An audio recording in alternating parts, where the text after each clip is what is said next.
um nível, nós vamos sair de um nível, né, extremamente básico, né, ou seja, muito escovar bit, né, muita informática, muito lá embaixo, para um nível mais elevado para entendimento, né, do processo de uso, né, desses algoritmos criptográficos, né, na informática na saúde, ou seja, nas assinaturas de documentos, né, da saúde, certo? Então, esse é o objetivo desta aula aqui, né? Ok? Vamos lá. Quais são as perguntas? Que perguntas nós podemos fazer, né, relativa à questão da assinatura eletrônica, né, assinatura eletrônica na saúde, né, no sistema de informática na saúde, né?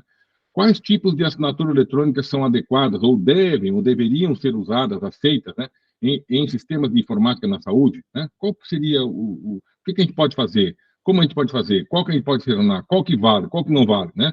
Que tipo de assinatura existem, né? Tá certo?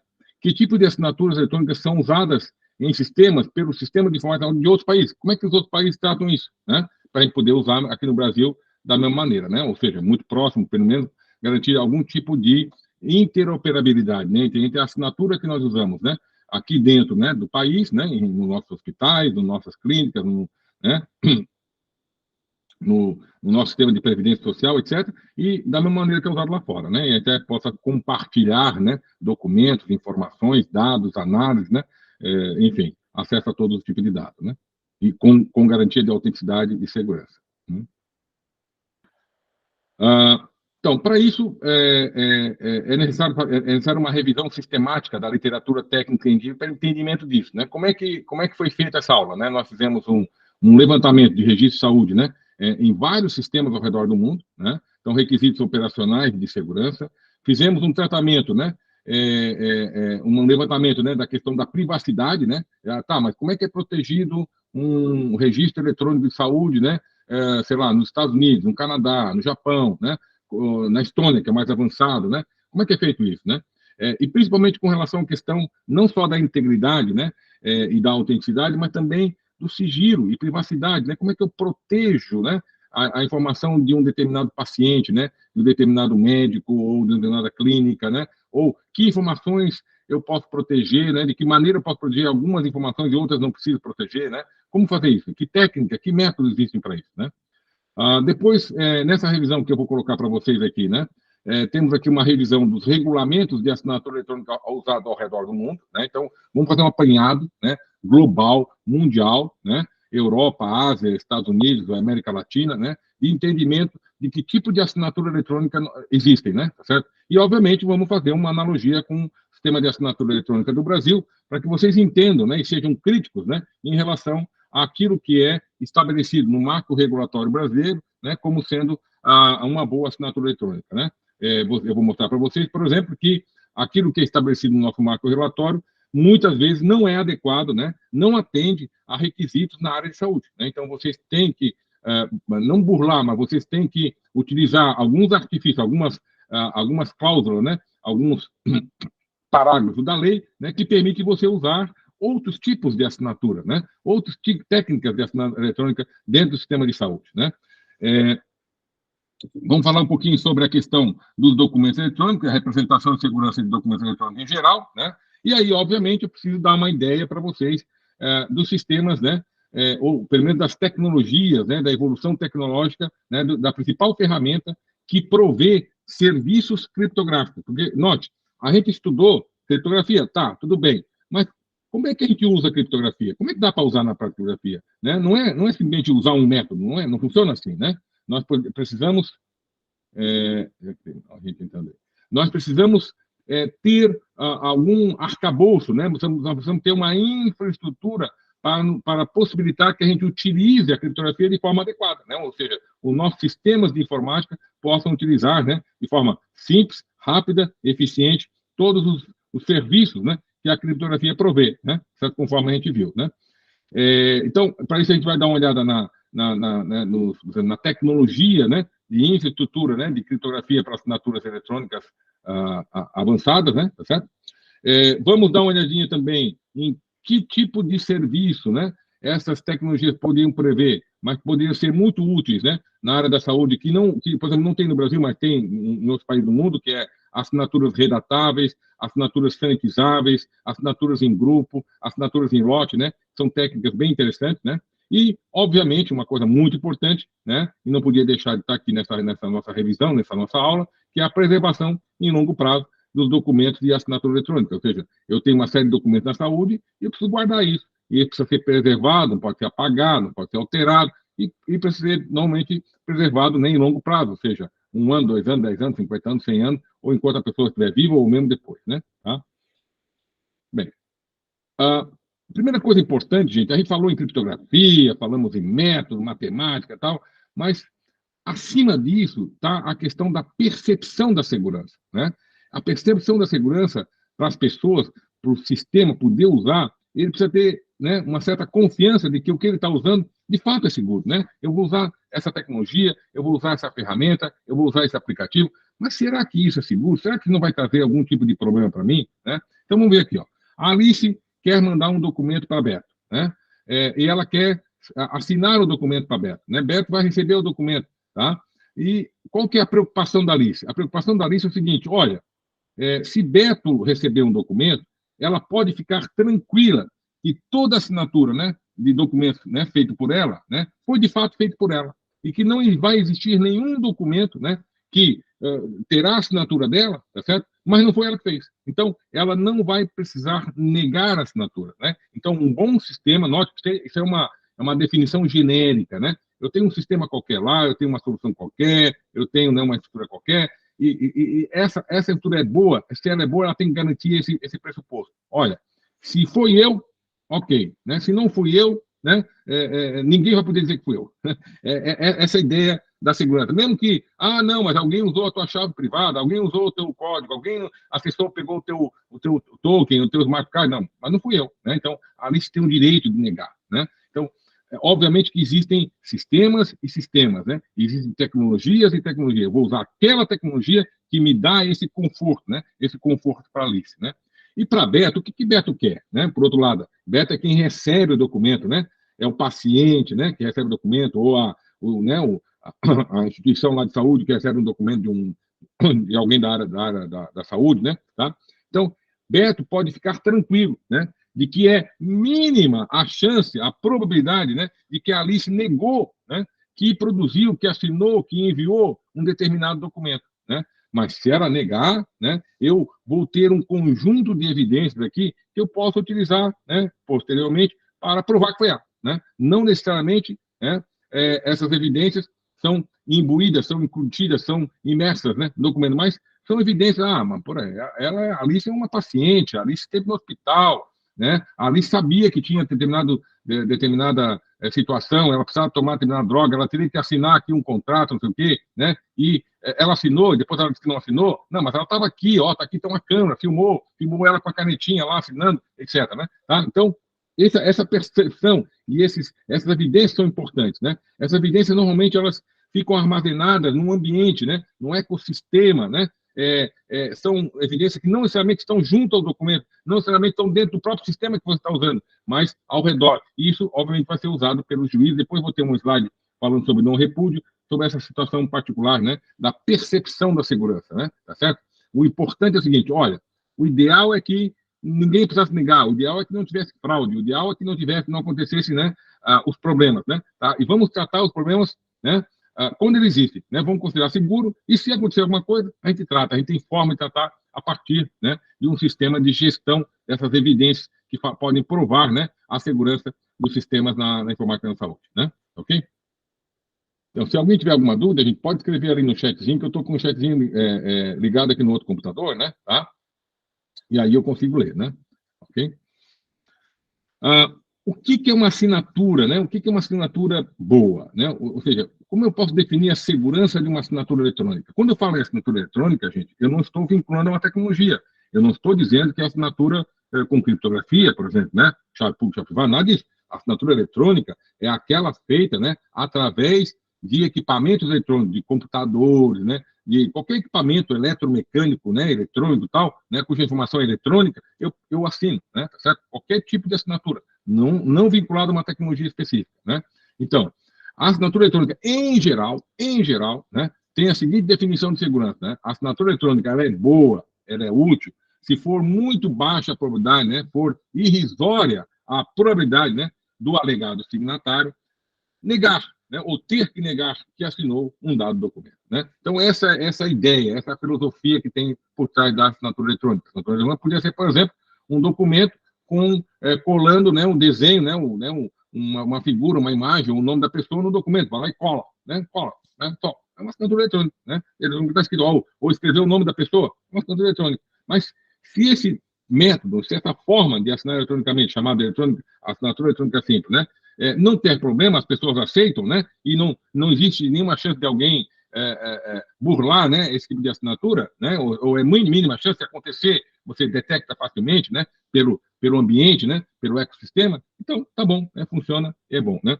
Note, todos temos o direito de negar uma assinatura. Né. Não há a inversão da prova como se propaga por aí. Né. Tem muita gente que diz, no mundo papel, né, as pessoas podem negar que foi ela que assinou, né, porque a assinatura pode ser falsificada. Né. No mundo eletrônico, se você estiver usando certificado digital X, Y, Z, né, não pode negar, foi você, né, não tem jeito. Né. Não.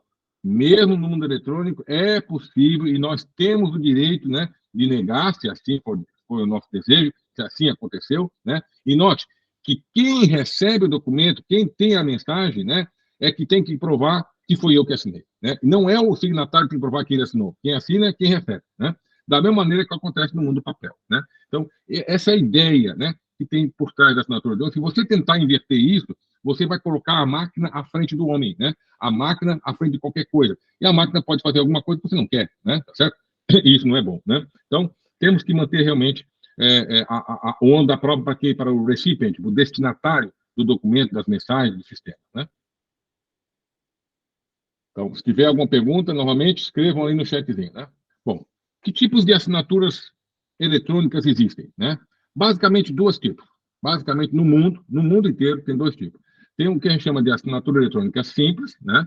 E a assinatura digital, né? Ou assinatura eletrônica avançada. Né? Tem uma assinatura digital ou, né, segundo a nomenclatura do marco regulatório europeu, é a assinatura eletrônica avançada. Né? Qual é a diferença do simples e do avançado?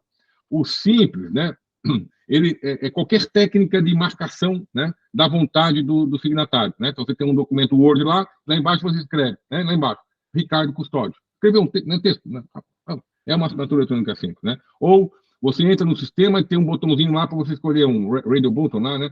Eu não quero tal opção. Você clica lá uma opção, né? Você se autenticou e clicou no botãozinho. Isso é a assinatura eletrônica simples, né? A assinatura eletrônica é muito usada, né?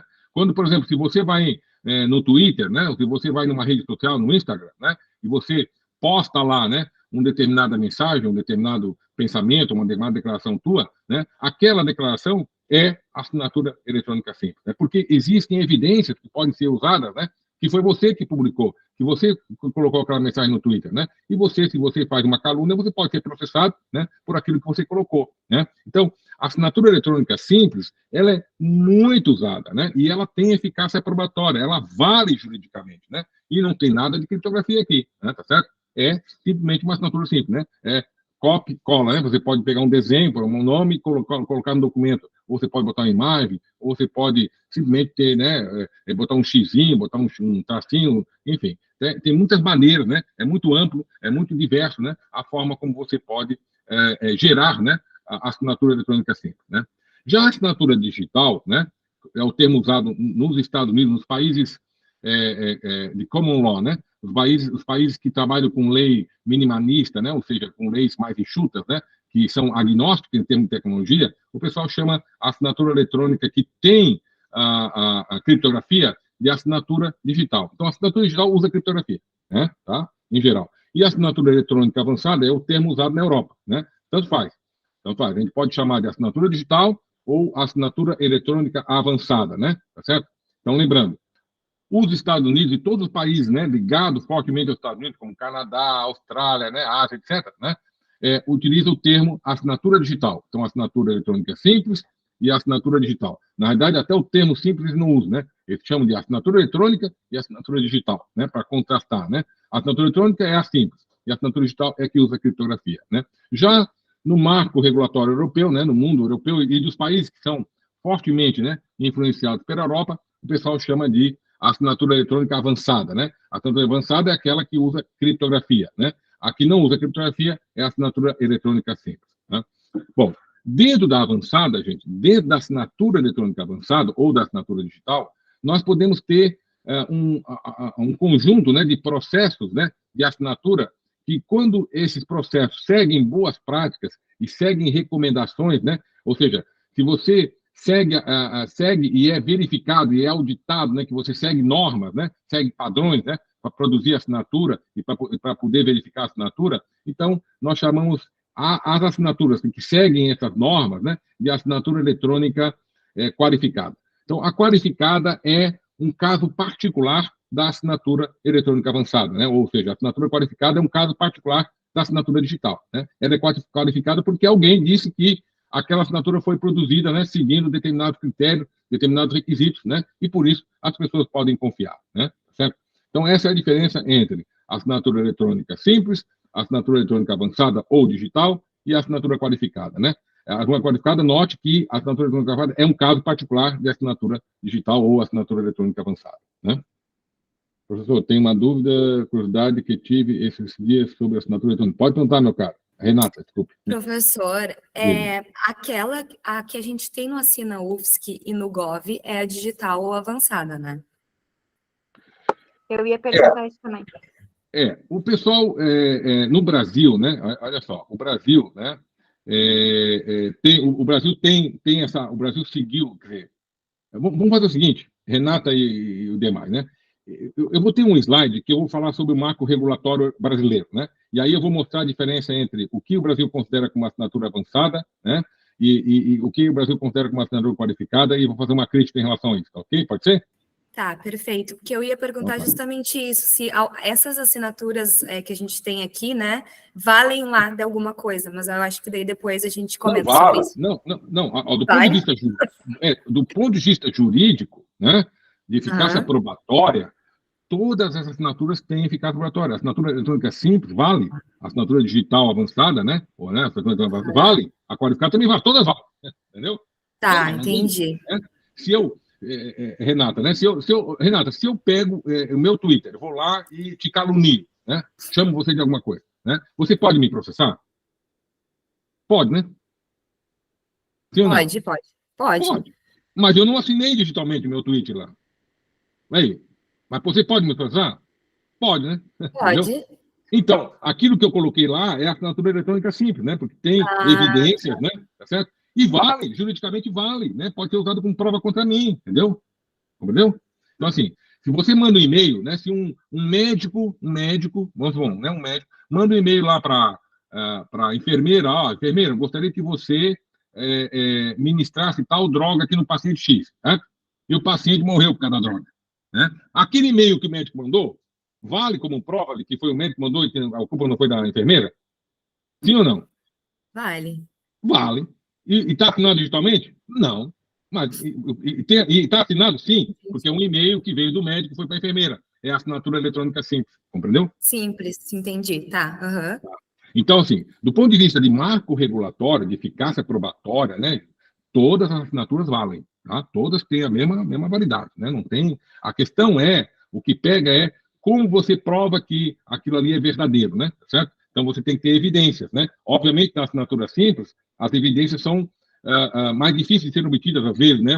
Ou menos evidentes, né? Certo? Evidência não é evidente, mas às vezes um e-mail, aquele e-mail, porque o e-mail passou por um servidor, então você pode rastrear, tem log, etc. Né? Já a assinatura avançada ou a qualificada, né? A própria assinatura, a própria evidência fica dentro do próprio documento, dentro da própria mensagem, fica mais fácil em termos de interoperabilidade de provar, né? Tecnicamente, mas tudo vale. No caso ali pelo QR Code, por exemplo, né? Não. Ou aquela chave que eles dão um número, né? Uma chave que tu para poder verificar, né? Para poder verificar. Isso. Mas quando eu falar sobre o Brasil aqui, a gente volta nesse assunto, pode ser? Tá, pode ser, obrigada. Nada. Mais alguém tem alguma pergunta, gente, aqui? Não, né? Então vamos lá. Se alguém tiver alguma pergunta, pode escrever aqui no chatzinho, que eu estou sempre olhando o chatzinho, tá? Vamos lá. Falando sobre leis, né? Tá? Então, assim, nós temos que nos preocupar, né, com o tipo de lei que né, que um país adota, ou que um conjunto de países adota, né, com o mercado, né, comum adota, né, em relação, por exemplo, à questão da segurança da informação, em relação à assinatura, sigilo, etc. Né? Tá? Então, aqui eu coloco assim, ó, eu divido, né, as leis no mundo, né, foi um estudo bem amplo que a gente fez, e tem referência, na verdade, tem várias referências relativas a isso, né, relativo ao tipo de lei que existe de assinatura eletrônica no mundo, né. Nós temos 3 tipos. Temos as leis minimalistas, né, ou permissivas, temos as leis prescritivas, né, tá? E temos as leis chamadas de 2 níveis ou híbridas, né, que é uma mistura entre a minimalista e a prescritiva. O que é uma lei minimalista, né? Tá? Elas são aplicáveis em praticamente todos os casos, com pouquíssimas exceções, né? Por quê? Porque ela não envolve tecnologia, ela simplesmente diz, olha, seja tal coisa, né? As leis minimalistas são curtinhas, né? Por exemplo, você tem uma ideia, a lei de assinatura eletrônica dos Estados Unidos é meia página, é uma meia página, né? Tá certo? Essa meia página vai valer para sempre, né? Tá certo? Não importa a tecnologia, que é agnóstica em termos de tecnologia, né? Tá certo? Os Estados Unidos deixam o mercado se autorregular, né? Existe um básico, né? Olha, agora vale, né? Vale a assinatura eletrônica, e aí o detalhe o mercado que se regula, né? Então o mercado vai evoluindo a técnica de implementar as assinaturas eletrônicas com o tempo e não é restringido pela lei, né? A lei é chamada de lei minimalista ou permissiva no sentido de que permite qualquer tecnologia, né? Tá?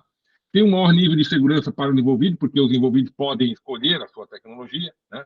Podem ser aplicados de forma mais ampla do que outros tipos de lei de assinatura eletrônica, porque se acontece de eu precisar de algum requisito, de alguma forma, de dizer, não, mas aqui eu tenho um prontuário médico, aqui tem o nome do paciente, e o nome do paciente eu gostaria que fosse anonimizado, eu gostaria de ter uma tarja preta que somente o paciente, ou o médico, né, ou algum profissional de saúde autorizado pelo paciente tivesse acesso ao nome do paciente, né? Tá? Então, esse tipo de tecnologia que as leis, né, prescritivas, por exemplo, impedem que você faça isso, né?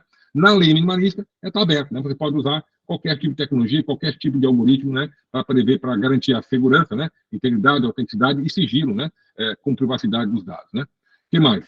Elas tendem a ser neutras em termos de tecnologia, na realidade elas são quase completamente, totalmente neutras em termos de tecnologia, né, e a assinatura eletrônica tem o mesmo peso legal da assinatura manuscrita, né. Então, assim, nos Estados Unidos, ó, meia página aí, a assinatura eletrônica vale e tem o mesmo valor jurídico que a assinatura manuscrita, mesmo com reconhecimento cartório. Acabou. Né? Tá? Então, quais são os países, né, que utilizam esse tipo de lei? Estados Unidos, Canadá, Austrália, Nova Zelândia, mais ou menos 1/3 do mundo tem essas leis minimalistas. Né? Normalmente são países que seguem o common law, né? Seguem não o direito latino, mas o direito common law. Né? Tá? Já as leis prescritivas, né, são as leis são do tipo mais raro, né, ou mais rígido, né, de leis de assinatura, também mais raro, são difíceis de cumprir, né, porque tem uma série de detalhes de tecnologia, né, a lei brasileira, por exemplo, de assinatura, a lei ou conjunto de leis, né, que descreve o processo de assinatura no Brasil, deve ter uma enciclopédia, né, de milhares e milhares de páginas, né, tá certo? Então, realmente é muito detalhista, muito detalhe de tecnologia, né? Tá? Então, estabelece registro técnico sobre como os documentos devem ser assinados, que tipo de parâmetro deve ser colocado lá dentro, né? Tá certo? O algoritmo, enfim, uma série de detalhes é colocado nessas leis prescritivas, são extremamente rígidas, né? E são pouco usadas. Pouquíssimos países no mundo, na verdade, né? O levantamento que feito aí na revisão da literatura científica aí, mostra que só 4 países no mundo têm leis prescritivas, né, nessa área de segurança do documento eletrônico, né, que é o Brasil, a Índia, Israel e a Malásia. Né? Nenhum outro país tem. Só basicamente esses 4 países, que é mais ou menos 5%. Na verdade, existe um outro paísinho pequenininho e tal, mas 5% dos países, né, tem leis prescritivas. Né? Já 2/3, né, praticamente 2/3, né, da população do mundo que se vincula, por exemplo, principalmente ao marco regulatório europeu, chamado de Regulamento Europeu de Assinatura de Identidade Eletrônica, né, e Serviços Eletrônicos Confiáveis, que inclui, obviamente, a área da saúde, né, fortemente a área da saúde, né, trabalho com o que a gente chama de lei híbrida, né, ou lei de 2 níveis. Né. Essas leis híbridas têm uma combinação de leis minimalistas e prescritivas, eles tentam evitar tecnologia, mas descreve um pouco mais de detalhe como é que deve ser feito o processo de assinatura, principalmente, gente, na questão da interoperabilidade. Né? Então, no marco europeu, olha, eu gostaria que o que eu assinasse no país A aqui, valesse no país B, mas os documentos assinados têm que ter fluxo, né? Tem que fluir. Né? Então, na Europa, ou em alguns países europeus, tem os barramentos de interoperabilidade de dados, né? Principalmente na área da saúde, né? E um determinado, por exemplo, exame médico, né, digital, assinado por um médico, por algum clínico, por alguém, né, tá certo? Pode fluir, né, através desse barramento para outro lugar, para outro hospital, para outra,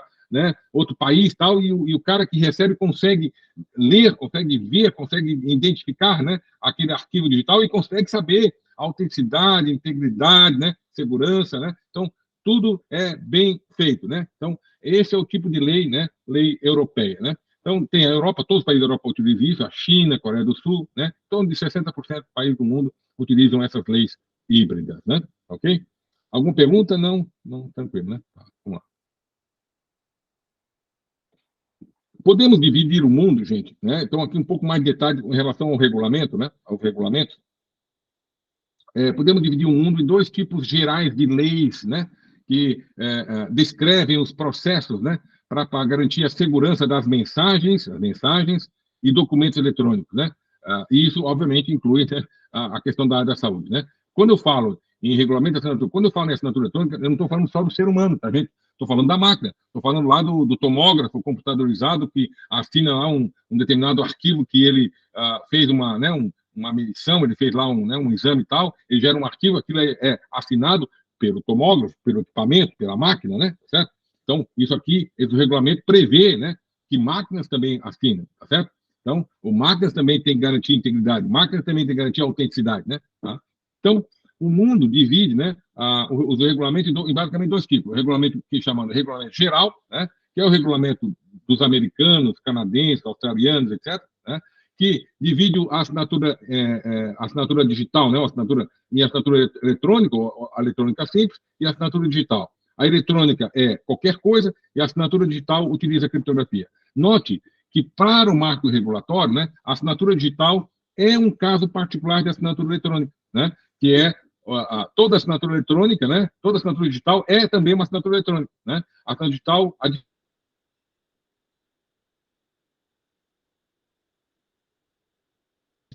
é a assinatura eletrônica, né? É um caso particular, mas nós não podemos deixar de chamar uma assinatura digital de assinatura eletrônica. Não, a assinatura eletrônica também pode usar criptografia, mas quando usa criptografia é assinatura digital, né?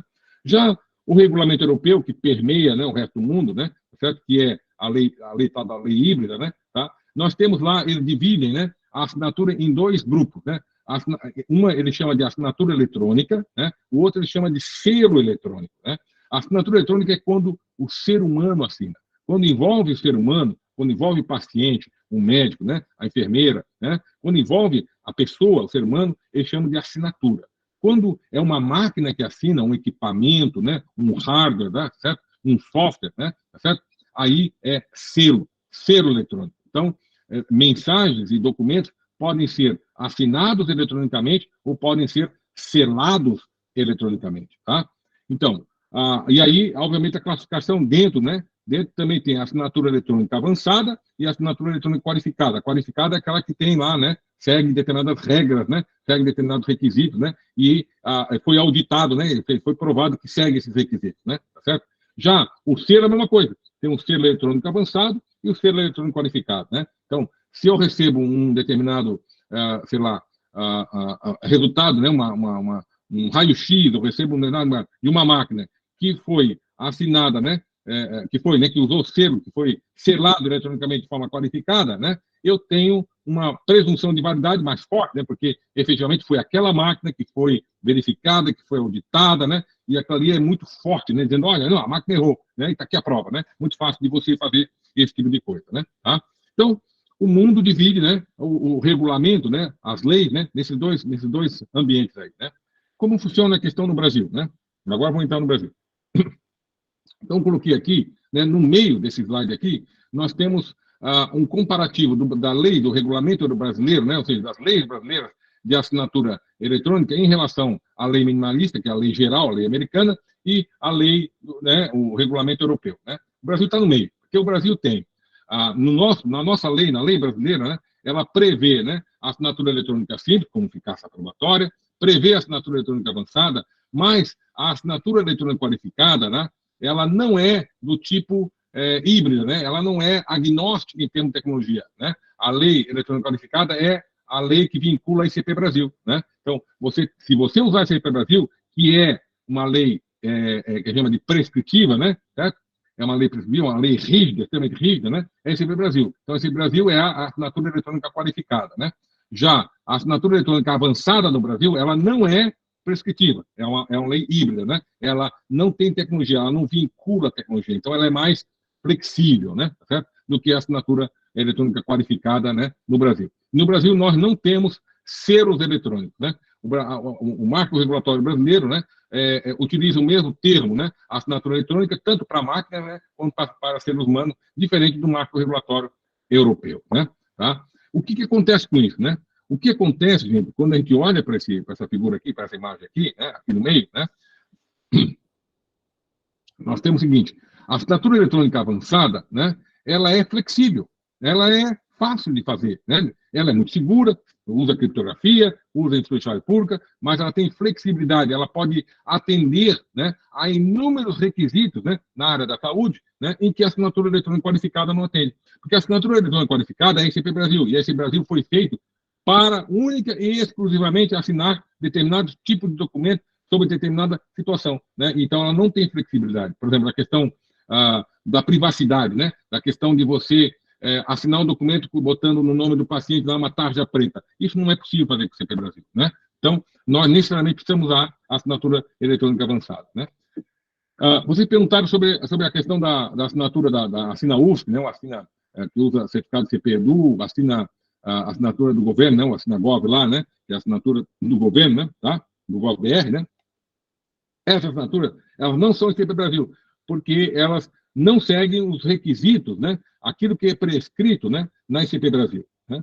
Mas elas seguem, né? O que está escrito na nossa lei. A Lei de Assinatura Eletrônica do Brasil prevê a assinatura avançada e ela vale juridicamente, né? Tá? Então, você pode, sem problema nenhum, utilizar a assinatura eletrônica avançada para tudo, né? Porque a lei prevê isso. A menos, né, que você, usuário, você, gestor de uma instituição, lá no regulamento, no regimento interno da instituição, você coloca lá, não, eu só vou aceitar aqui, por N razão, tem que ter uma justificativa, só a assinatura eletrônica qualificada, né? Então, obviamente, você restringe a CP Brasil, né?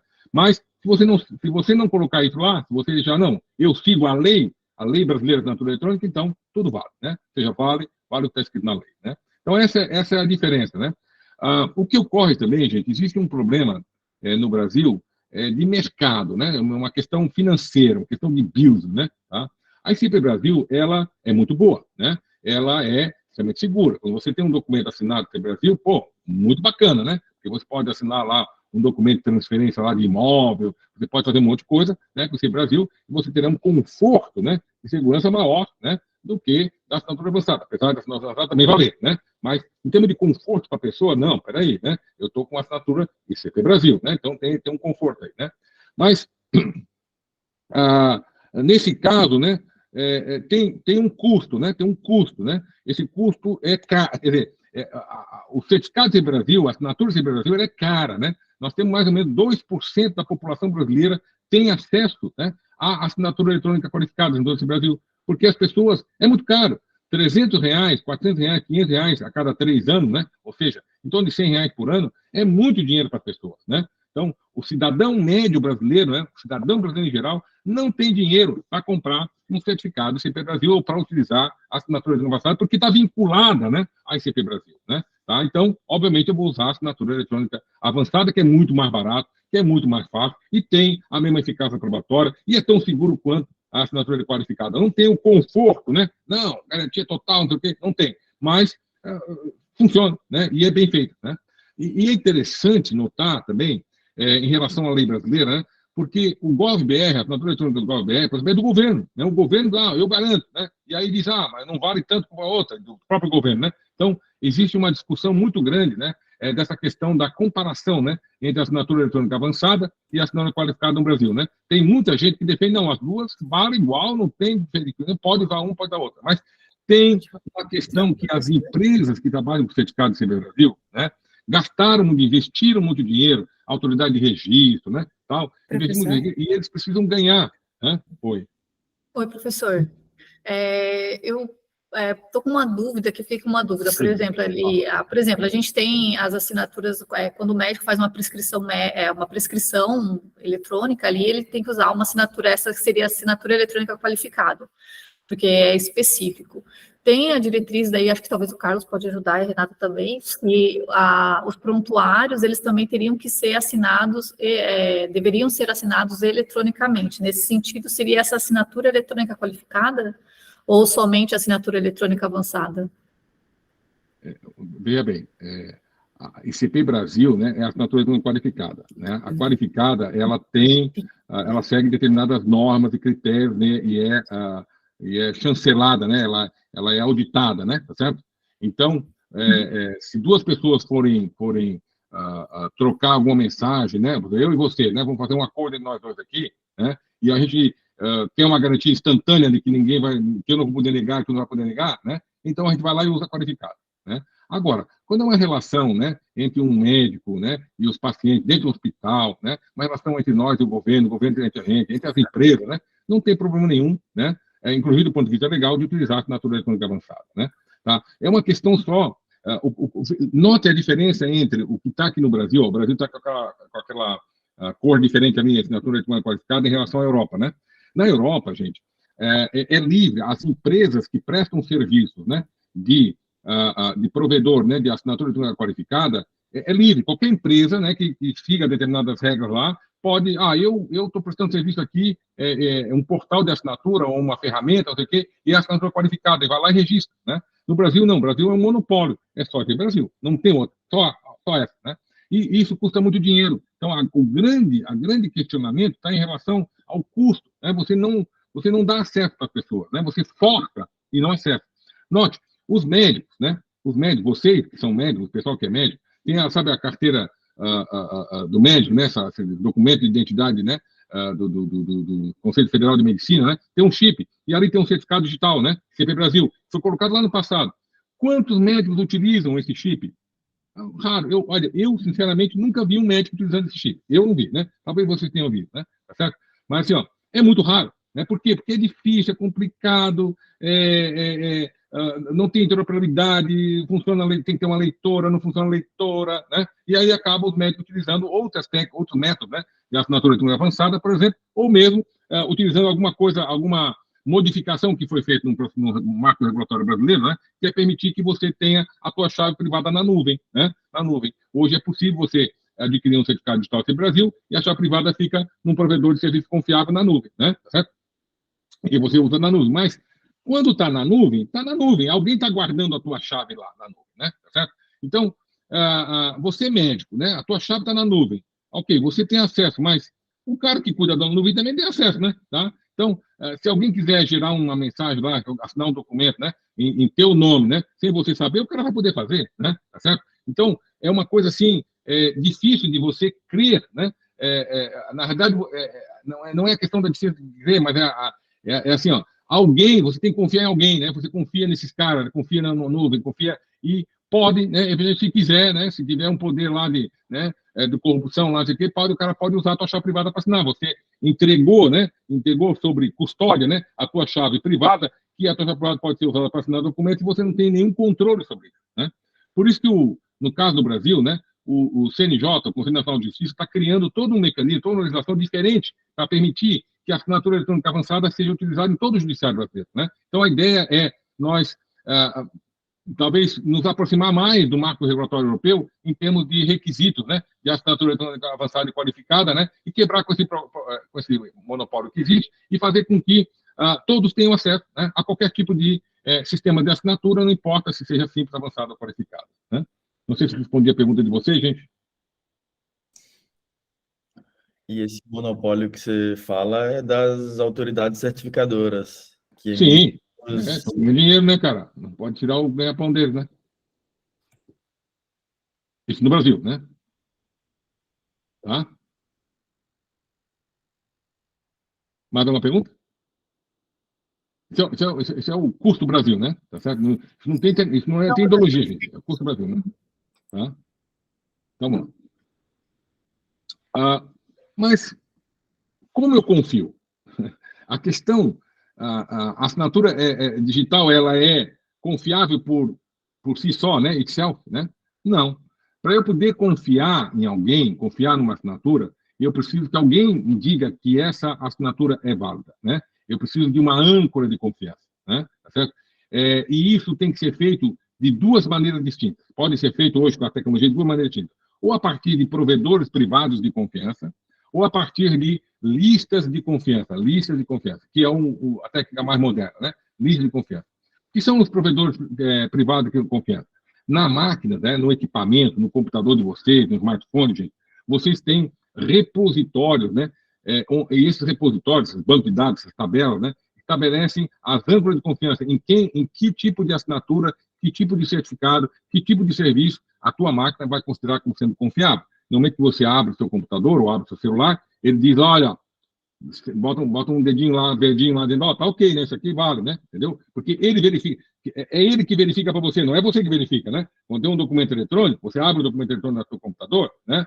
Ou no teu sistema lá, né? É o computador, né, que verifica a assinatura, ele que diz se está ok ou não está ok, né? Isso de forma totalmente automatizada, né? E aí, para ele saber, não, eu confio porque, olha, isso aqui é um certificado, sei lá, CP Brasil, ou isso aqui é um certificado da Comunidade Europeia, ou isso aqui é um certificado emitido pela, né, sei lá, pela Microsoft, pelo Google, não sei o quê. Mas quem cuida disso, né, quem cuida dessas âncoras de confiança, são as entidades privadas. Então, quando você tem o Windows, tem o Linux, né, tem lá o macOS, né, Macintosh, o iMac, né, tá? Você trabalha com privado. Em geral, a maior parte das âncoras de confiança dos sistemas computacionais são feitas por esses provedores privados, né? Então, você tem que se curvar a eles, né? A Microsoft, o Google, Apple, ICAO, né? A ICAO é para passaporte, né? Tá? Adobe, que é no caso do PDF, né? Temos o Giant, o Takar, que é na área acadêmica. Tem mais de 300 repositórios, né? Que definem as âncoras de confiança nos sistemas computacionais, nas máquinas, nos equipamentos, né? Nos equipamentos da área médica, né? Que estão privados. A maior parte é privada, né? O Brasil, em particular, né, a Europa, está muito preocupada com essas âncoras de confiança. Está muito preocupada assim, mas peraí, nós estamos na mão das empresas, né? Não tem uma maneira de a gente fazer isso via governo, ou via institucional, né? Ou uma coisa mais transparente, né? Tem, que são essas listas de confiança, né? Então, no marco regulatório europeu, né, no AIDA, né, no Regulamento Europeu de Assinatura Eletrônica, na verdade, de identidade eletrônica e serviços eletrônicos confiáveis, né, tá certo? E eles criaram lá as listas de confiança, né? Então, cada país europeu tem uma lista, né? E nessa lista, aquele país, alguma entidade, algum órgão, alguma agência, alguma instituição daquele país, designada para tal, né, tá? Vai lá e coloca nessa lista em quem os cidadãos, né, podem confiar, né? Pode confiar no fulano tal, pode confiar na empresa tal. Então, coloca nessa lista. São as âncoras, são os serviços eletrônicos confiáveis. Então, a lista de confiança contém a lista dos serviços eletrônicos confiáveis, tá certo? E na Europa, para questões de interoperabilidade, eles criaram uma lista de listas, né? Então, existe a lista europeia. Essa lista europeia, ela aponta para cada lista de cada país, né? De tal maneira a garantir que as assinaturas, todos os prontuários eletrônicos, né, possam ser verificados em termos de integridade, de autenticidade, em qualquer país europeu, né, porque sempre o sistema vai na lista maior, que é a lista da Europa, aponta para as listas locais, ou seja, dos países, né, e aí você garante a interoperabilidade, você garante o fluxo, né, de documentos, né, entre vários sistemas em todos os países europeus, né. No Brasil, né, nós estamos tentando fazer isso também, né. Nós temos uma lista de confiança do Brasil, né, que foi criada, no caso, pelo governo brasileiro, né. Essa lista, por enquanto, só tem o certificado da CP Brasil, né, por uma razão de mercado, né, mas ela deverá conter também certificados, né, avançados, no caso do GovBR, no caso do CP Edu, né, no caso de todas as outras assinaturas avançadas que tem no Brasil, né. Então, tem uma lista de confiança. Note que na Europa, veja que essa lista, gente, não contém só as âncoras de confiança qualificadas, as confianças qualificadas e as avançadas, e as outras, né? Outras que não é nem avançada nem qualificada, né? Tá? Então, o Brasil está criando essa lista, está tentando criar essa lista, mas é uma coisa que, na prática, ainda não funciona bem, né? Ou seja, os sistemas computacionais não leem essa lista, né? Ainda não são obrigados, ou não tem essa preocupação no Brasil, né? E a América Latina toda também está preocupada com isso, né? Então, Uruguai, Paraguai, Argentina, né? Chile, Colômbia, Panamá, né? São países também que estão preocupados em criar essas listas e estabelecer uma confiança mútua, né, entre os países, de tal maneira que documentos, né, da saúde possam fluir, né, entre os países da América Latina, né? Tá certo? E entre o Brasil e a Europa, que vai demorar um pouco, a Europa já disse que, por enquanto, o Brasil, a América está fora, porque nós temos que implementar uma série de questões antes, né? Precisamos resolver um monte de problemas em casa, né? Para a gente poder chegar, ter um nível de confiança europeu, né? Mas a ideia é que no futuro, gente, no futuro, daqui a 20, 30 anos, essas listas elas estejam de tal maneira propagadas, né? Que documentos produzidos por qualquer máquina, por qualquer equipamento, né? Qualquer, sei lá, saída, né, de uma máquina lá de alguma análise, de alguma medição, de alguma coisa feita no paciente, possa circular no mundo inteiro, em qualquer país, e vai ser válido em qualquer país, juridicamente falando, não só tecnicamente, do ponto de vista de interoperabilidade, mas também juridicamente, né? Esperamos que isso aconteça o mais rápido possível, enquanto isso, estamos trabalhando para isso, né? Tá? Uma dúvida, no caso, Franciele, né? Por exemplo, as pressões médicas seriam consideradas as eletrônicas qualificadas?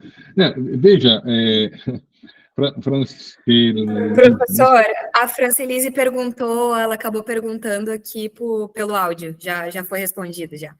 Ah, tá certo. Né? Então, tá bom. Desculpe. Então, vamos lá. Vamos dar uma olhadinha num país, né? Um país, como funciona Portugal hoje. Né? Portugal é um país muito próximo do Brasil, né? Fala português, né? Como funciona as âncoras de confiança, né? Dentro de Portugal, e que isso implica nos sistemas de informática, né? Que isso vem na área da saúde também, né? Como é que isso implica? O que acontece lá, né? Então, aqui nós temos uma visão geral da âncora de confiança, serviço de confiança de Portugal, onde nós temos lá, né? Quais são as entidades, quais são as âncoras, quais são as empresas, instituições que são consideradas confiáveis, né? Certo? Que podem emitir, por exemplo, assinaturas qualificadas, avançadas, etc. Né? Tá? Nós temos a ASIM, né, que é uma empresa privada, né? Temos a AMA, que é a Agência de Modernização Administrativa, né, que é uma... IP significa instituição pública, né? Então, temos uma instituição privada, temos uma pública, temos o CGE, né, que é o Centro de Gestão de Rede Informática do Governo, né? Temos a Digital Sign, né, que é uma das maiores empresas, né, de certificação digital e serviços, né, de assinatura, verificação de assinatura, documentos, preservação de documentos, né, do mundo, né, que é o Digital Sign, né. Temos um Instituto de Registro de Notariado, ou seja, todo o sistema de registro, né, em Portugal, né, sejam registro de pessoas naturais, né, seja o registro civil, né, seja o registro de imóvel, seja o registro, seja notário, etc., né, estão registrados nessa lista, né. Temos a Multicert, como uma empresa privada, e temos a nós também, Comunicação, que é uma empresa privada, né. Então, note que a maior parte das empresas, as âncoras de confiança, né, qualificada, avançada, tal, em Portugal, né, são privadas. Temos uma, duas públicas, né, tá certo? Que tipo de âncoras que tem lá dentro, né? Nós temos aqui, ó, no lado direito aqui, né, nós temos certificado qualificado, né, praticamente todas têm, né, a exceção da nós, né, tá certo? Que é para assinatura eletrônica, ou seja, e-SIG, né, Electronic Signature, assinatura eletrônica, né? Então, todas elas têm certificado qualificado, tanto o governo como iniciativa privada, né, tá certo? Nós temos selo eletrônico para mensagem de máquina, né? Temos a ASIM, temos a CGE, né? Temos a Digital Sign, temos a Multicert. Esse WAC significa web, né? Web, certificado para servidores web. Sabe certificado cadeadinho, né? Que você faz conexão servidor web, né? Home bank, etc. Né? Então, nós temos a ASIM, que é privado, nós temos a Multicert. E aqui eu faço um adendo, gente, que no marco, porque isso aqui é o marco regulatório europeu, né? No caso dos Estados Unidos, não tem nada disso. Mas nos Estados Unidos, né? A coisa é livre, né? As empresas, qualquer empresa pode pegar e abrir lá, botar uma plaquinha lá, aí eu sou qualificado, tá aqui, eu garanto, estou pagando aqui, se eu fizer uma coisa errada, eu pago aqui uma indenização, etc. Né? Então, é um mercado bastante livre, né? Tá certo? Nesse sentido, né? E nos Estados Unidos, né, por exemplo, foi criada uma autoridade certificadora, né, que hoje é a maior autoridade certificadora do mundo, chamada Let's Encrypt, que é uma reunião de um monte de empresas, né, principalmente americanas, né, mas também tem europeias, asiáticas, né, mas principalmente americanas, que decidiram, né, emitir certificados qualificados para, né, conexão de servidor, né, de forma totalmente gratuita, né, e livre, né, para o mundo inteiro. Então, você pode hoje colocar numa máquina, você tem uma clínica, você tem um hospital, você tem uma máquina, e você precisa que essa máquina tenha um certificado digital que valha no mundo inteiro, você simplesmente conecta a Let's Encrypt, que é gratuito, né, tá certo? E vale em qualquer lugar, né, tá? Então, esse tipo de coisa acontece, né, nos Estados Unidos, né? O que mais nós temos, né? Nós temos aqui validação qualificada, né, de algumas empresas que fazem a validação, porque Note, né, a gente sempre fala em assinatura, né, em documento, produzir documento, mas como é que eu verifico a assinatura? Como é que eu sei que a assinatura está ok, né? Tá? Então, tem que ter serviços de verificação de assinatura, serviço de verificação de integridade, serviço de verificação se não existe alguma fraude, né, algum vazamento de informação, por exemplo, que não está de acordo com a Lei Geral de Proteção de Dados, né, com a privacidade, né? Então, esses serviços de verificação também são registrados nessas listas, né? Nós também temos serviços certificados avançados, ou seja, assinatura avançada, né, que não é qualificada, né? Ou seja, em Portugal, usa-se à vontade, né? Você escolhe o que você quer, né? Qualificado ou avançado, né? Tá certo? Mas, na prática, como qualificado, tem que usar, para ser qualificado, tem que usar este chip aqui, ó. Tem que usar este cartão, tem que usar este software, que custa mais caro, né? Se for avançado, não. Avançado você pode usar qualquer chip dele, né? Que também siga norma, tal, mas não precisa ser necessariamente aquele, né? Aquele particular. Então, é mais barato, né? Então, normalmente, todos os processos de assinatura eletrônica avançada são extremamente seguros, mas é mais barato, né? Porque tem mais flexibilidade em relação aos qualificados. Então, o mais usado, né, são os avançados, o menos usado é o qualificado. Em geral, na Europa, Portugal e na Europa, os qualificados são usados para uma relação entre governo e cidadão, né? Quando o governo faz alguma coisa, ele usa qualificado. O cidadão, em relação ao governo, pode usar qualificado ou pode usar avançado. Entre empresas, normalmente é avançado. Então, essa é uma regra geral que acontece na Europa, né? Tá? Lembrando, gente, que isso aqui é Europa. Lembra que eu falei para vocês? 2/3 dos países do mundo trabalham dessa maneira, né? O 1/3 não trabalha, né? 1/3 que é o americano não trabalha com isso, né? Tá? Não tem essas coisas. E nem precisa. Nos Estados Unidos não precisa. Aqui nós temos uma ideia geral na Europa, como é que funciona, ó, quantidade de âncoras de confiança, né, que tem em cada país, né? Tem Portugal, tem 10, né? Dá para ver aqui, né? A Espanha, que eu não consigo ler aqui. Opa. Tem 30, 50, não sei, não consigo chegar aqui, está muito pequenininho. Então, 34 na França, enfim. Cada um desses aí é a quantidade de âncoras de confiança em cada país, né? Tá? No caso aqui, para serviços confiáveis, ou seja, qualificados, né? Essa aqui tem a lista dos qualificados, né? Lembrando que no qualificado, no Brasil só tem um, né? Só tem um que é o próprio CB Brasil. Na Europa, as empresas privadas podem ser qualificadas também, né? Tá? Por isso que é mais barato, né? Na Europa do que no Brasil, né? Aqui nós temos uma visão geral da distribuição dos serviços confiáveis, né? Então, o meu objetivo aqui não é nem mostrar o quanto de cada serviço desse que existe, mas mostrar os tipos de serviço que tem, né? Quais são os serviços que nós necessariamente vamos usar na área da saúde, né? Nós temos a assinatura eletrônica, ou seja, para assinar, né? Tanto simples, avançado como qualificado. Nós temos os selos eletrônicos, né? Tá certo? Que são usados pelas máquinas, pelos equipamentos, pelos tomógrafos, né? Pelas máquinas de raio-x, né? Etc. Né? Tá? Nós temos certificado para autenticação de site, né? Como eu falei para vocês, esqueçam isso, vamos usar a Let's Encrypt, que é gratuito no mundo inteiro, né? Nós temos sistemas de validação, ou seja, temos equipamentos e serviços, né? Que vão receber os documentos, as mensagens, né? Os prontuários, né? Etc. E eles é que vão verificar, dizer se está ok. Não é você, na sua máquina, eu abri e eu verifiquei, não.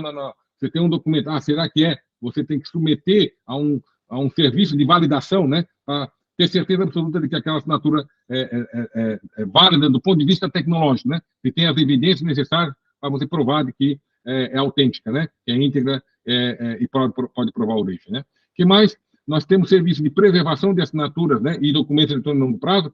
Então, no sistema europeu, né? Previsto, eu tenho aqui sei lá, um raio-x, eu tenho aqui um documento, né? Eu posso guardar esse documento para ser usado no futuro? Posso. Como? Está aqui um provedor de serviço que faz isso. Ó. Você guarda o documento aqui e ele é guardado para você contrata um serviço, né? Paga, e aí o teu exame fica guardado lá, né? Note, gente, todos os exames, interoperabilidade, né? Não existe essa coisa como tem no Brasil, você tem uma clínica A, tem uma clínica B, tem um exame aqui, tem outro lá, não tem compatibilidade, né? Certo? Você não pode pegar um documento aqui e ser processado automaticamente por outro software em outro ambiente, né? Na Europa, não. Na Europa, essa coisa está sendo bem estabelecida, bem feita para garantir, né, esse fluxo de interoperabilidade entre sistemas feitos por empresas distintas, né? Então, isso é importante, né? Tá? Nós temos também um negócio chamado carimbo do tempo, que é garantir a data e hora, né, que o documento foi assinado, ou que aquela medida foi feita, com aquela aquela análise foi feita, né? Aquela prescrição lá médica foi feita, né? Tá? E nós temos uma coisa muito legal na Europa, né? Que é a entrega registrada, né? O que é a entrega registrada, né? É você ter meios, né, de provar que um determinado documento saiu, né, de uma entidade A e foi para uma entidade B, né? Então, por exemplo, se um médico, né, faz uma prescrição, né, e manda para um paciente, né, o paciente não pode negar que recebeu e o médico não pode negar que ele produziu e enviou para o paciente, né? Então, esse sistema de entrega certificada é muito legal, né? Então, os documentos, os fluxos de documentos, né, entre as entidades, entre hospitais, etc., tudo é controlado. Então, ninguém pode negar, não, mas você não mandou, não, mandei, está aqui, ó. Tá? Não, mas isso aqui não recebi de ti, não, recebeu, está aqui, ó. Né? Então, você tem provas, né, desse fluxo de informações nos sistemas europeus, né? Tá? Alguma pergunta, gente?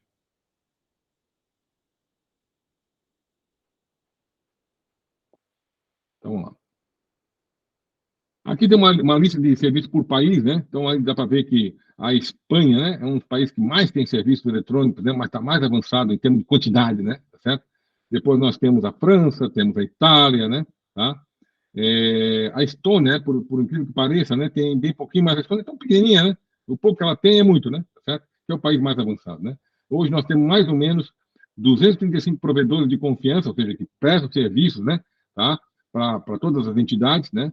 Em 29 países europeus, dá mais ou menos 8 provedores por país em média, né? Tá certo? Isso na Europa, né? Bom, aí tem uma questão que é importante, gente, que nós temos que falar, é sobre o que é conceito e o que é contrato, concreto, né, na prática, no real, na implementação, né? Porque, veja, quando a gente fala em definição, né? Isso é uma assinatura eletrônica simples, isso é uma assinatura avançada, isso é uma eletrônica qualificada, né? Tá, mas na prática, como é que eu faço? Né? Como é que eu implemento? Né? Eu tenho que implementar, eu tenho que usar a criptografia, certo? O que ocorre, gente, é que a tecnologia, ela evolui com o tempo. Então, a tecnologia, quando eu implemento uma assinatura eletrônica de qualquer tipo, né, eu estou fazendo uma instância daquela assinatura, daquela tecnologia particular naquele momento, né?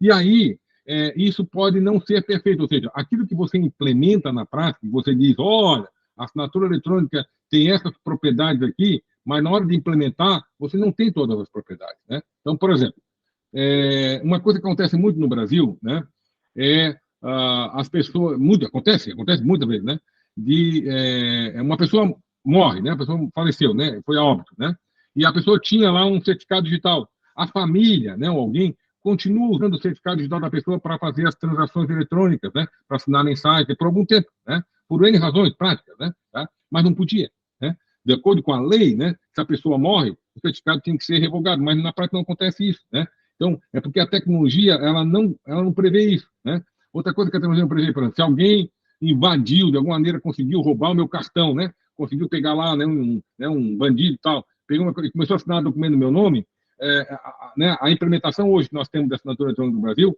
ou no mundo inteiro, tá? Ela não prevê isso. Mas se ele começar a assinar, fica difícil de eu provar que não fui eu, né? Porque alguém pegou lá, usou, devolveu, eu não deixou rastro, não deu nada, e aí? Foi eu ou não fui eu? Né? Tá? Então, as tecnologias que são usadas, né, elas não são perfeitas, elas não seguem aquilo que exatamente é definido no conceito, né? Tá? Então, vamos dar uma olhadinha nessas tecnologias, né?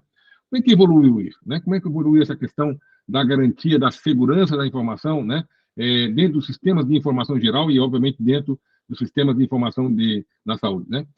Desde né, o advento lá do código Morse, que é a primeira forma de se comunicar eletronicamente, né, que é o código Morse, né, 1809, nós já não se preocupávamos, o homem já se preocupava, né, com a questão da integridade, da autenticidade das informações, né, tá? Então, naquela época, o código Morse, você simplesmente digitava no final lá o nome de quem estava mandando o código, né, tá? Quais são as evidências? A evidência é porque tem lá o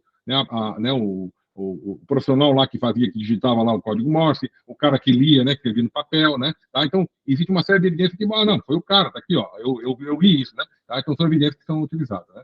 Mas o mundo mudou mesmo, né, quando foi criado o conceito, né, que é da criptografia assimétrica, que eu já falei para vocês, né, em 1975, né, e de lá para cá, uma série de coisas aconteceram, né, tá, onde nós podemos unir, nós podemos juntar, nós podemos clusterizar, né, em que a gente chama de gerações, né, de serviço criptográfico para assinatura eletrônica, ou seja, para a integridade, para garantir, né, a segurança da informação em geral, né? Certo? Essas gerações são basicamente 4 gerações. Temos a primeira geração, que é mais ou menos da década de 90, né? Temos a segunda geração, que é o início dos anos 2000, né? Temos a terceira geração, que é no início dos anos 2010, tá certo? E temos a quarta geração, tá?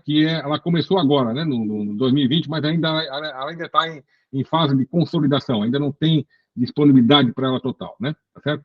Então, um caso aí, CP Brasil, CP Edu, né? Você pode olhar aqui pela imagem que vocês estão vendo aqui, é da segunda geração. Nós usamos técnicas, métodos, algoritmos, né?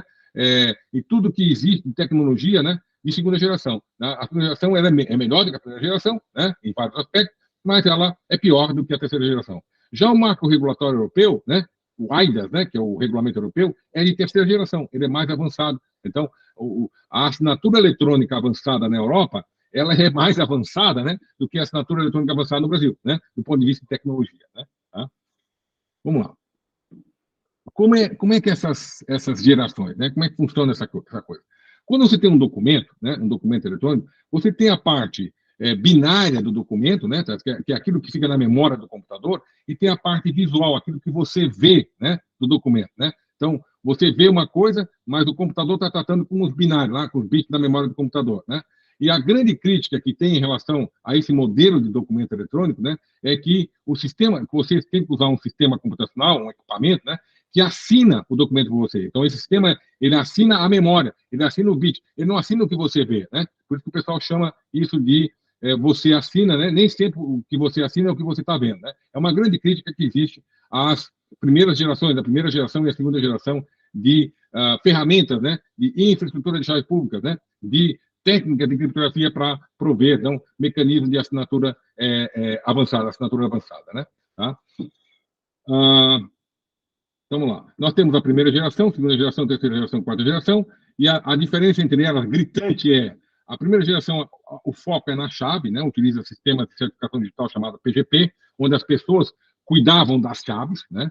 A segunda geração, o foco é no certificado, né? A segunda geração, ela tem como base, né, de registro a autoridade de registro, ou seja, existe as ARs, né, tá certo? Que faz o registro das pessoas, né? Então, se você quer um certificado digital aqui no Brasil, por exemplo, você vai até uma AR, se registra, né? E depois você pode comprar o certificado. Então, e a segunda geração é baseada na questão do certificado. Olha, país onde você compra certificado, onde você tem que se preocupar com a palavra certificado, onde você tem que ter o seu certificado, né? Tá certo? São países que utilizam tecnologia de segunda geração, né? Já na terceira geração, né, chamada geração de identidade eletrônica, né, tá certo? Que é a geração do marco regulatório europeu, o foco não é mais no certificado, ele nem fala mais em certificado, ninguém fala em certificado, né? Ele fala em assinatura. Então, o foco é na assinatura. Quando você tem um documento, você é um médico, você é um profissional de saúde, você simplesmente assina, né? E aí o certificado, não interessa o certificado ele é insumo, ele é usado, né? Alguém gera para ele nada, mas é garantida a identidade dele, a autenticidade a partir de processo, né,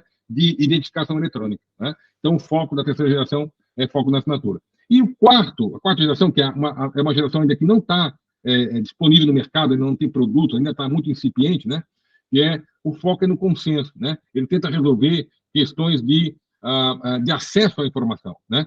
Do ponto de vista de consenso, né? Ele vai resolver questões, por exemplo, hoje, em relação à terceira geração, né? Hoje, para quando você acessa um sistema, o sistema tem que, de acordo com a Lei Geral de Dados, tem que pedir permissão para acessar os seus dados, né? Você consente, né? Você permite que alguém acesse o teu e-mail, ou tenha acesso ao teu e-mail, tenha acesso ao teu, sei lá, o teu nome do teu endereço, o teu telefone, né? Sei o quê? Sim, não, você tem que concordar, né? Já na quarta geração, esse acordo, esse consenso, não precisa estar centrado na pessoa, né? Ela está centrada no sistema como um todo. Então, o consentimento pode ser a priori, durante ou posteriori, né? Por exemplo, se eu estou doente, né? Chego no hospital, estou doente, estou desacordado, né? E o médico precisa acessar o meu prontuário médico, ele não vai perguntar para mim o consentimento, e o professor Ricardo Gustavo, eu posso acessar uma... Eu estou ali, estou quase morrendo, né? Então, ele acessa, né? Então, o consentimento é feito por uma razão de aplicação, né? Ele acessa, fica registrado que o médico acessou, e aí o médico, o hospital, a clínica, onde aconteceu isso, tem que justificar o acesso naquele momento. Então, existe um sistema de registro, né, de acesso, tá certo? Que a todo dado meu privativo, é controlado o acesso e tudo tem que ser justificado. Se alguém acessar e não justifica, esse alguém é processado, né? Então, essa é a ideia da quarta geração, né? A quarta geração ainda não está disponível, mas está sendo desenvolvida para nos próximos anos estarem disponíveis para todo mundo aí, né? Ok? Alguma pergunta? Não? Eu queria fazer uma pergunta. Diga, meu caro. Sobre a quarta geração, é necessário um órgão regulador, então? Não, a quarta geração não estabelece, não está no nível de lei ainda, né? Como é que vai ser feito, né? Certo? Então, pode ser, se for, por exemplo, no marco regulatório americano, as empresas podem se autogerir, né? Certo? Ok? Se for na Europa, provavelmente vai ter um órgão regulador. Tá? Mas não está nesse nível ainda, né? Tá? Tá, ok. Ó, o único país que tem um sistema desse implantado é a Estônia, né? E na Estônia tem o governo que regula, né? Tem uma entidade do governo que regula. Tá? É um que tem já especificado em lei, né? Então, na Estônia, por exemplo, você tem o que se chama de registro civil, né? O registro civil é o teu registro, é do cidadão, né? Nesse registro civil tem lá dado, né, do teu quando você nasceu, que você casou, né? Dado seu, né, da sua vida, né, biográfica, tá certo? Mas também tem no registro civil, também tem todos os exames médicos que você fez, todas as consultas médicas que você fez, todos os remédios que foi prescrito para você, está tudo no registro civil, tudo lá, né? E se alguém acessa, né, se um policial acessa, porque quer saber algum dado seu, ou se um médico acessa, então, tudo fica registrado que aquele cara acessou, e eles têm agências, né, que fazem a verificação, né, dessas justificativas. Se tem alguém que acessou que não deveria ter acessado e não tem justificativa boa, esse alguém é processado e pode ser, criminalmente, né, tá? E pode até ser preso, né? Tá? Isso na Estônia funciona, mas é um país pequenininho, 1,5 milhão de habitantes, né, é fácil de fazer. Na Europa ainda a coisa não está bem evoluída, não tem isso, né, estabelecido ainda, né? Tá? Muito menos no resto do mundo, né? Ok? Pergunta? Alguma pergunta? Tá. Então agora vamos focar um pouquinho, entender um pouquinho mais essa questão das gerações aí, né? Tá? Nós temos a geração de estrutura para assinatura do documento eletrônico. Temos a segunda geração, terceira geração e quarta geração, né? A segunda geração, gente, que é focada no certificado, né, tá certo? Que é a geração OSCP Brasil, por exemplo, né? Ela previa, né, nessa estrutura, 3 tipos de serviço. Serviço de assinatura, de autenticação, então você usava um certificado digital para se autenticar, né? Hoje ainda acontece isso na prática, né? E também sigilo, né? Então você usava certificado para sigilo, né? Você quisesse mandar uma informação secreta para alguém, basta você cifrar com a chave pública do certificado da pessoa, né? Tá? E a grande crítica, né, a maior crítica da segunda geração está em você assina o que você não vê, ou seja, what you see is not always what you sign, ou seja, o que você vê nem sempre é o que você assina. É a grande crítica, é um grande questionamento da segunda geração, né? Já na terceira geração, né, os serviços de autenticação e sigilo saíram, né, do âmbito, né, da infraestrutura de chaves públicas, né? Então, a autenticação passou a ser feita por provedores de identidade, né? São identidades eletrônicas. Nós temos aí o GovBR, que é uma identidade eletrônica, temos as identidades eletrônicas das redes sociais, né? Temos a identidade eletrônica no Brasil, do IDRC, né? Identidade eletrônica do Registro Civil. Existem muitas identidades eletrônicas, né? Então, autenticar, você usa identidade eletrônica, você não usa certificado digital para se autenticar, né? Isso na terceira geração, né? E a questão do sigilo não é mais tratada por uma infraestrutura de chave pública, e sim por uma infraestrutura diferente chamada infraestrutura de sigilo e preservação em longo prazo de documentos de mensagens eletrônicas, né? Então, uma infraestrutura diferente, tá certo? Completamente à parte, né? Para tratar a questão do sigilo e preservação em longo prazo de documentos eletrônicos, tá? Muito bem. O que a terceira geração tem de diferente em relação à segunda geração? Tem. Você assina o que você vê, né? Então, na terceira geração, aquilo que você está vendo no computador, aquilo que o médico está vendo, aquilo que o profissional da saúde está vendo, quando ele assina o que ele está vendo. Então, existem técnicas e métodos que garantem isso, né? Tá certo? Esses métodos, hoje em dia, infelizmente, a maior parte desses métodos são patenteados, né? Na Europa é usado o método da Criptomatic. No Brasil, nós temos alguns métodos, né? Tá? Que são livres, né? Dá para usar, mas funciona, né? Você pode fazer resolver esse gap semântico, né? Que existe entre aquilo que está na memória do computador, os bits lá na memória do computador, em relação àquilo que você está vendo, né? Você assina o que você está vendo. Na quarta geração, a ideia é completamente revolucionária, né? A ideia é modificar completamente essa visão. Em vez de você assina o que você vê, na quarta geração, o foco, né, que é no consenso, e a questão da assinatura está envolta no recipiente, no destinatário do documento, né? E lá é o seguinte, ó, você vê o que foi assinado, né? What you see is what was signed, né? Quando você está vendo o documento, você vê a assinatura, você vê o desenho ali, e aquilo é a assinatura eletrônica, aquilo é a assinatura digital, né? O que você está vendo é o que de fato foi assinado pela Alice lá, porque gerou o documento assinado. Então, é uma tecnologia bem mais moderna, né? E ela dá um conforto, né? Em termos de autenticidade em relação aos documentos, né? Hoje, na segunda geração, por exemplo, isso não é possível, né? Hoje, na segunda geração, se você pega um documento assinado com o GovBR, ou um documento assinado com a Assina-USP, né? Você vê, na realidade, duas assinaturas, né? Se você pega um Assina-USP, todo mundo já deve ter feito o Assina-USP, né? Você tem duas assinaturas ali. Você tem uma assinatura eletrônica simples, que é um desenho, que é um retângulo, né? Dizendo, documento assinado digitalmente, fulano de tal, CPF tal, não sei o quê, que é um retângulo, que é uma imagem, que você cola no documento, né? Que é uma imagem, é um GIF, né?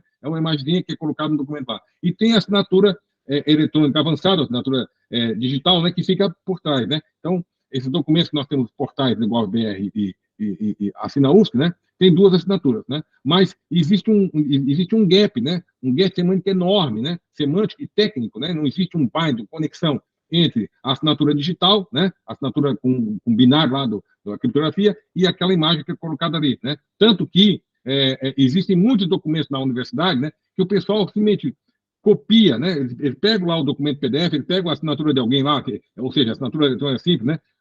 Cola a imagem, pega a imagenzinha, coloca no outro documento PDF lá, coloca em cima, e esse documento flui da universidade e ninguém tem a capacidade, ninguém consegue detectar que aquele documento não tenha o equivalente, né, da assinatura binária na memória do computador, né? Então, essa é uma grande, vamos dizer assim, preocupação, né, com relação à segunda geração, e, efetivamente, antes de passar para a quarta geração, nós temos que passar pela terceira geração, né, tá? Que é modificar um pouco os processos que nós fazemos no Brasil em termos de assinatura, por exemplo, eliminar as autoridades de registro, trabalhar com identidade eletrônica, né? É um movimento que nós estamos fazendo no Brasil, é um movimento que vai demorar um pouco, né? E futuramente, obviamente, daqui a uns 5 anos, daqui a uns 10 anos, certamente a gente vai estar migrando para a quarta geração, né?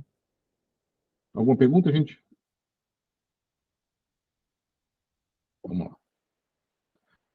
Aqui nós temos, né, um exemplo de documento eletrônico, né, um documento qualquer aqui, né, a assinatura do documento, falando sobre essa assinatura avançada, qualificada e tal, e aí tem, né, eu quero assinar esse documento, né, então, quando eu assino, né, eu tenho assinatura eletrônica simples, eu posso botar lá embaixo, escrever o meu nome, né, Ricardo Custódio, supervisor do laboratório USP Brasil, né, ou posso até botar meu desenho, pegar aqui uma imagem da minha assinatura do manuscrito aqui, né, fazer lá um scanner e colar no documento. É assinatura eletrônica simples. Isso vale? Gente, isso vale. Não tem nada de criptografia aqui, né? É a imagem que você coloca no documento. Isso vale. E vale em qualquer lugar do mundo, né? Vale no Brasil. E a lei brasileira diz que vale, né? Tá? Você não pode negar. É claro, é falsificável? Sim, sim. Mas geralmente não acontece, gente. Geralmente, na prática, né? Esses documentos, quando são assinados dessa maneira, flui, né? A coisa acontece, né? Tá? Então, sei lá, um aluno pediu, você me dar uma atestado aí de que eu fiz a sua disciplina, eu vou lá e boto meu desenho, boto para você manda o documento para alguém, todo mundo aceita, não precisa ser certificado digital, não sei o que, avançado, nada disso, né? Tá? Essas coisas acontecem e valem, né? Aqui nós temos a assinatura digital, né? Quando a assinatura digital, então, nós temos um documento aqui, ó, com assinatura digital, note que não tem nenhuma representação visual, né, da assinatura, tá certo? Que foi feita a assinatura, não tem nenhum desenho, não tem assinado não tem nada, porque a assinatura digital é feita por trás, lembra, gente? É feita por trás, no binário, né? Então, se você abre esse documento aqui, por exemplo, no Adobe Reader, né, esse PDF aqui, ele vai dizer, documento assinado digitalmente, né? Aí você pode abrir lá e dizer, tá aqui, né? Tá aqui a assinatura, tal, etc. Mas a assinatura é o binário, né? E não é aquilo que você está vendo. Você não vê a assinatura aqui, né? Tá? O computador vê a assinatura digital dele, né? Que é a parte dele, né? Tá? Então, é uma maneira de mostrar, né, essa dificuldade, né, de que você pode assinar o que você não está vendo, né, e a assinatura digital é feita na memória do computador e não naquilo que você está vendo, né. Aqui nós temos um outro tipo de serviço, né, de autoridade certificadora que está sendo adotado pelo Registro Civil Brasileiro e também pelo Judiciário Brasileiro, que é a tal da certificado de assinatura única, né. O que é o certificado de assinatura única? Como é que ele funciona? Qual que é a ideia, né? A ideia é o seguinte: toda vez que você vai assinar um documento, você não tem certificado, ok? Ninguém tem certificado, acabou, né? Então, nesse modelo aqui, certificado está fora, né? Isso aqui é da terceira geração, né? Certificado está fora, não tem certificado, né? Então, você vai assinar um documento, quando você vai assinar um documento, um par de chaves criptográficas é gerada naquele momento, para aquela assinatura, né? A tua chave pública é enviada, né? Você se autentica usando o provedor de identidade, tá? A chave pública é enviada para uma autoridade certificadora que emite um certificado naquele momento, tá certo? Você assina o documento e a chave privada é jogada fora. Então, olha a diferença, né? E a segunda geração previa o seguinte, que você gera um par de chave e guarda a chave privada para assinar documento quando você precisa. Na terceira geração, que é a geração 7A aqui, né? Isso não tem, tá certo? Você gera um par de chave, assina e joga a chave privada fora. Então, toda vez que você vai assinar, você gera um novo par de chave, certifica a chave pública, joga a chave, assina, né? E joga a chave privada fora, né? Tá? De tal maneira que você não precisa guardar a sua chave privada. Você não precisa ter token, você não precisa ter smart card, você não precisa ter a sua chave na nuvem, nada disso, né? Porque sempre que você for assinar, um novo par de chave gerado, é certificado, você assina e joga a chave privada fora, né? E com isso, gente, os sistemas, né, do Registro Civil brasileiro, por exemplo, que utiliza essa tecnologia aqui, né, e outros países também utilizam, né, o certificado digital vale 100 anos, né, tá? Então, você pode notar aí, ó, onde é que está aqui, data de validade, ver se tem aqui. Olha aqui, ó, olha na direita aqui, ó. O certificado foi emitido, né, no dia 13 de abril de 2023 e vale até 14 de abril de 2123. Certificado de 100 anos. Por quê? Porque não tem problema, não tem revogação, né? Veja que o certificado ele é emitido para uma assinatura. Assinou, o certificado não tem mais valia para outra coisa. Ele só serve para verificar a assinatura, verificar a validade daquela assinatura específica. Então, o certificado não é reusado, né? Ele não é usado para várias assinaturas, né? Portanto, não faz sentido revogar. Se não faz sentido revogar, eu não preciso ter um período curto de validade de certificado. Eu posso ter um certificado de longa duração, ou seja, de 100 anos, que é o certificado chamado de toda a vida, né? Compreenderam, gente? Dúvidas sobre isso?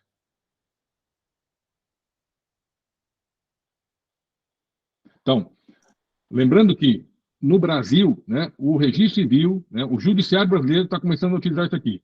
No caso do governo, né, o executivo, o CP Brasil, empresa privada, ainda não tem, ainda não estão usando essa tecnologia, tá certo? Mas certamente em breve vai estar todo mundo usando isso aí, né? Então, isso que eu já falei para vocês, as duas assinaturas, né? Vamos fazer uma comparação, só para ter uma coisa mais forte, né? Uma comparação entre as ICPs, né, segunda geração, que é tradicional, né, e a de terceira geração, que é 7A, né? Então, para poder assinar documento eletrônico na segunda geração, é preciso um par de chave, né, uma chave pública e privada. Isso é feito logo após o titular do certificado ser validado por uma AR. A chave privada é, então, mantida, né, no smart card, no HSM, na nuvem, e sempre que for necessário, você tem que ativar essa chave para poder assinar o documento. No caso da terceira geração, que é a 7A, né, é gerado um novo par de chave, uma nova chave privada, né, e um novo certificado para cada assinatura. A chave privada é apagada logo após o documento ser assinado. Assim, não precisam guardar a chave, né? Ou seja, não há necessidade de qualquer dispositivo seguro para armazenar chaves privadas, né, do assinante. E o assinante não precisa se preocupar, será que alguém vai usar minha chave privada para assinar um documento no meu nome? Não, ninguém vai usar porque ela não existe, né? Ela é gerada, assinada e jogada fora, né? Certo? Então, é uma coisa muito boa, né? Fala, Conrado. Eu lembro que você comentou, eu posso estar até enganado, que na parte de destruição de chaves era muito difícil de ser realizada. Sim. Isso tem a ver com essa parte de destruir a chave privada também? Ou não, é só deletada, é revogada? Como é que é feito isso? É só uma curiosidade. Se não tiver com o assunto da aula, pode passar por cima. Não. Eu acho que essa é uma pergunta bem pertinente, bem importante, né? E aí, inclusive, dá para ver a diferença entre a segunda geração e a terceira geração, tá? É o seguinte, na segunda geração, tu tem uma chave privada que é usada muitas vezes, certo? Se você não quer que mais alguém utilize a tua chave por algum motivo, né? Certo? Você tem que apagar ela, né? Certo? Tá. Mas assim, para você apagar ela, como é que você tem certeza que apagou ela? Né? Você nunca tem certeza absoluta, é muito difícil apagar. Né? No caso da terceira geração, que é a 7A aqui, como a chave privada é gerada e é assinada e jogada fora, se alguém conseguir uma cópia dessa chave privada, ela não tem utilidade, porque para cada assinatura tem uma chave. Não pode ter uma segunda assinatura com a mesma chave, entendeu? Então a destruição é muito mais simples, né? Destruir ou não destruir, tanto faz, não tem problema nenhum. Responder a pergunta, Conrado? Ficou mais claro agora, entendi, sim. Porque você não tem rastreabilidade, né? A rastreabilidade é uma só, no caso, né? Só teve um acesso. E aí, assim, alguém pegou a chave privada e assinou o documento aqui, né? O nome do cara. Não vale. Sim. Só vale a primeira, né? É a primeira, inclusive, ela é registrada na blockchain, tal, né? Você sabe quem é a primeira, né? Tá? Valeu, obrigado. De nada. Que mais? Gente, só me dá um minutinho aqui que eu preciso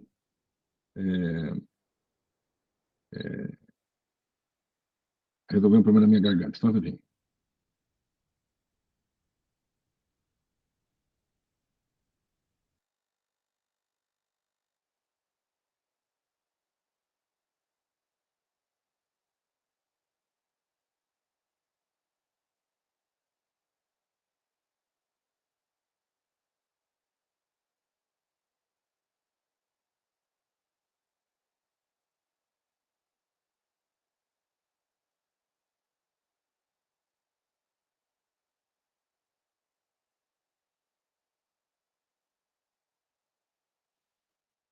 Resolvida a garganta. Obrigado.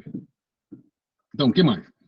Na CP de segunda geração, né, nas técnicas de assinatura de segunda geração, né, eventualmente certificados digitais precisam ser revogados. Para isso, são usados certificados revogados, emitidos periodicamente pelas ACs. No caso da terceira geração, né, certificados não são revogáveis, não precisam, né? Existe uma única lista de certificado revogado vazia, por razão de compatibilidade, né? E essa lista de certificado revogado vale por 100 anos, né, no mínimo, né? No tradicional, né? Sistema tradicional, o certificado vale de 1 a 3 anos, e você tem que a cada 3 anos comprar um novo certificado, ou adquirir um novo certificado. No caso do certificado da Certial, vale 100 anos, você não precisa comprar o tempo todo, comprar o certificado e manter o certificado. Você, obviamente, se alguma empresa for prestar esse serviço, você vai ter que comprar, né? Cada vez que for assinar um documento, tem que comprar um novo certificado. Mas, na realidade, né, o que se entende, o judiciário brasileiro entende que a assinatura, você não deve ser cobrado, né? Charged, para assinar, né? E nem para verificar, né? Isso tem que ser livre, né? A mesma coisa que você tem uma caneta hoje, né? Você pega uma caneta, uma Bic, né? Um azul lá, e pega um papel e assina, você não paga para assinar, né? Então, a ideia é que no mundo eletrônico, no Certial, na terceira geração, isso também acontece. Você não tem que pagar para assinar e nem para verificar. Claro, você tem que pagar pelo serviço, né? Você tem um serviço lá de armazenamento de documentos, você tem lá, sei lá, alguém que vai fazer um tratamento, verificação de alguma coisa, você paga pelo serviço. Mas para assinar e verificar, a ideia é que na terceira geração isso não seja mais feito, né? Tá? Por último, na segunda geração, nós temos o verificador de assinatura perdem a capacidade de poder verificar a assinatura caso o certificado seja revogado ou expirado, né? Para ver os problemas são adicionados um ou mais carne do tempo. Então, quando o certificado é expirado, né, você não tem mais a capacidade de saber se o certificado continua válido ou não continua válido, né? Então, o pessoal usa carimbo, mas carimbo também tem um período de validade, ou seja, existe um problema muito grande, né, de você tentar preservar em longo prazo as assinaturas digitais usando ICP de segunda geração. Na terceira geração, isso não acontece, porque não tem revogação, né? Não tem carimbo, tá certo? E não tem nada disso, então é muito mais simples. Veja que a terceira geração ela é mais simples do que a segunda geração. E ela atende melhor às expectativas, né, do signatário do que a segunda geração, né? Tá? Esperamos que a terceira geração esteja em breve disponível, né, no mundo da saúde, né, da informática na saúde, né?